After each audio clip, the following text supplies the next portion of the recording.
How close are you to completing your staff? Pretty much done. Pretty much done. We got Tracy Webster from Nebraska on our staff, so we're pretty much done as far as our assistants are concerned. Was it your desire to put together a young staff, or was age a factor? Well, I think the desire was put together a good staff more than anything. Guys that understand, guys that compete at a high level, guys that approach the job, from really a midnight hour, so to speak, as far as their work ethic, hitting the road, recruiting, building relationships, scouting reports, dealing with our players. I think all those things were combined when we talk about getting a quality staff. Are you still waiting on a basketball operations guy?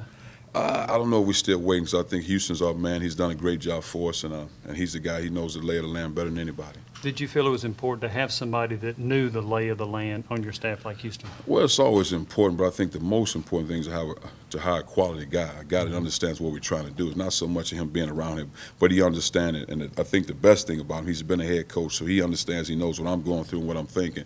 And I think that's invaluable. Same thing with Coach Tracy Webster. He was a head coach at DePaul.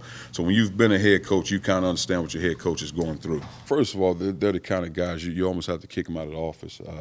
We've been in office the past couple of days, 1:30, 2 o'clock in the morning, just really trying to get it in and trying to cover some ground. And now we don't expect to be like that during the season.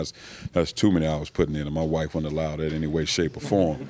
But just really guys that, a trust factor. I don't have to worry about what's going on when I'm out of office and I'm working. I know those guys' hearts are, I know where their minds are, and I know they love what we're trying to do, but they love Coach Martin more than they love anything else. And that is invaluable, because those guys want to see us successful as a program. And you have to have guys around you that really support you and believe in what you're selling.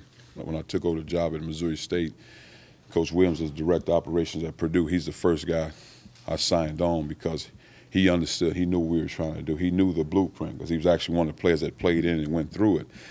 So I think that is very important, but not only just to have guys that are familiar with you, but guys that are good at what they do. I mean, that's just as important. And, Tracy Webster, the guy that was with me as assistant coach at Purdue, we've been knowing each other since high school. We played against each other in college basketball. He's one of the better recruiters in the country.